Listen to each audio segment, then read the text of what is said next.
किया है कि स्कूल में पढ़ाया गया इतिहास हमेशा अधूरा सा लगता है।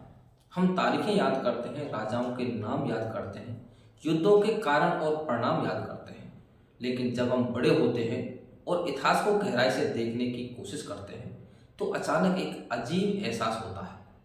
ऐसा लगता है कि इतिहास की कहानी कहीं ना कहीं छोटी कर दी गई है, क्योंकि सभ्यताओं की कहानी सिर्फ युद्धों की कहानी नहीं होती, वह विचारों की कहानी होती है, ज्ञान की कहानी होती है और उन घटनाओं की कहानी होती है जो समाज को बदल देती है। लेकिन पाठ्य पुस्तकें इतिहास को छोटा कर देती है। कुछ बातें सामने आती हैं और कुछ बातें धीरे धीरे पन्नों के बीच छुप जाती हैं। आज की इस डॉक्यूमेंट्री में हम इतिहास की ऐसी ही 7 सच्चाइयों को समझने की कोशिश करेंगे जो इतिहास का हिस्सा तो है, लेकिन अक्सर स्कूल की किताबों में पूरी तरह दिखाई नहीं देती। लेकिन मित्रों, आपने चैनल सब्सक्राइब नहीं किया है तो सब्सक्राइब जरूर कर लें, जिससे वीडियो की नोटिफिकेशन आप तक पहुंचते रहे। सभ्यताएं केवल युद्धों से नहीं बनती, क्योंकि इतिहास पढ़ते समय ऐसा लगता है कि दुनिया के बड़े बदलाव हमेशा युद्धों से हुए, लेकिन असल में सभ्यताओं का निर्माण युद्ध से नहीं बल्कि विचारों से होता है। ज्ञान के विकास से होता है, कृषि के विकास से होता है।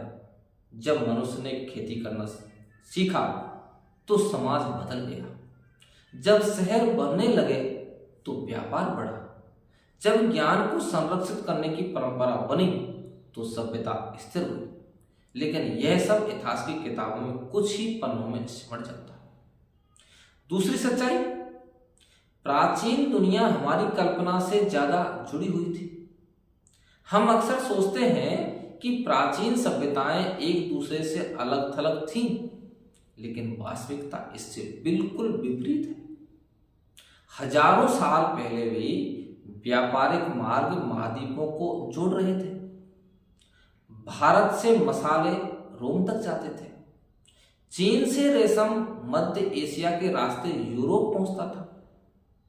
और इन व्यापारिक मार्गों के साथ केवल सामान ही नहीं जाता, विचार भी यात्रा करते थे, धर्म भी यात्रा करते थे, तकनीकी भी यात्रा करते थे। इस तरह दुनिया धीरे धीरे एक नेटवर्क में बदल रही थी।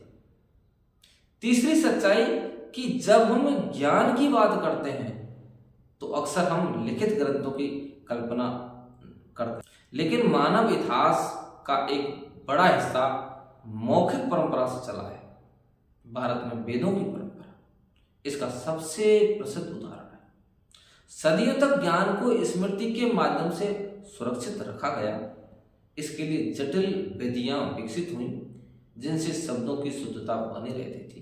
यह केवल धार्मिक परंपरा नहीं थी, यह ज्ञान को सुरक्षित रखने की एक अत्यंत विकसित प्रणाली थी। चौथी सच्चाई है कि जब हम किसी सभ्यता को समझना चाहते हैं तो हमें उसके शहरों को देखना चाहिए, क्योंकि शहर बताते हैं कि समाज कितना संगठित था। सिंधु घाटी सभ्यता के शहर इसका अद्भुत उदाहरण है। साफ सुथरी सड़कें, जल निकासी की व्यवस्था और योजनाबद्ध निर्माण, यह सब इस बात का संकेत देता है कि उस समय का समाज काफी व्यवस्थित था। लेकिन अक्सर इस पर विस्तार से चर्चा नहीं होती। पांचवी सच्चाई में इतिहास स्थिर नहीं है। इतिहास हमेशा बदलता रहता है। नई खोजें हमारी समझ बदल देती हैं। पुरातत्व हर साल नए प्रमाण सामने लाता है। कभी कोई नया शिलालेख मिलता है, कभी कोई नया नगर अवशेष, और हर नई खोज इतिहास की कहानी में एक नया अध्याय जोड़ देती है। इसलिए इतिहास को अंतिम सत्य मान लेना कभी सही नहीं होता। छठी सच्चाई है कि सभ्यताओं का विकास सहयोग से होता है। हम अक्सर इतिहास को संघर्ष की कहानी के रूप में पढ़ते हैं, लेकिन सहयोग इतिहास का उतना ही महत्वपूर्ण हिस्सा है। संस्कृतियां एक दूसरे से सीखती हैं। कला, संगीत, स्थापत्य सब एक दूसरे से प्रभावित होते हैं, और इसी प्रक्रिया से नई सांस्कृतिक परंपराएं जन्म लेती हैं। और सातवीं सच्चाई इतिहास में समझने का सबसे अच्छा तरीका प्रश्न है कि इतिहास पढ़ने का सबसे अच्छा तरीका केवल जानकारी लेना नहीं है, बल्कि प्रश्न पूछना। क्यों हुआ, कैसे हुआ, और इसका समाज पर क्या प्रभाव पड़ा। जब हम इतिहास को प्रश्नों के साथ पढ़ते हैं तो हमें केवल अतीत नहीं मिलता, हमें वर्तमान को भी समझने की एक नई दृष्टि मिलती है। दोस्तों, इतिहास सिर्फ अतीत का रिकॉर्ड नहीं है, ये मानव सभ्यता की यात्रा है और इस यात्रा को समझने के लिए हमें हमेशा जिज्ञासु बने रहना होगा, क्योंकि जितना हम इतिहास को समझते हैं उतना ही हम अपने वर्तमान को भी समझते हैं और शायद यही इतिहास का सबसे बड़ा उद्देश्य है।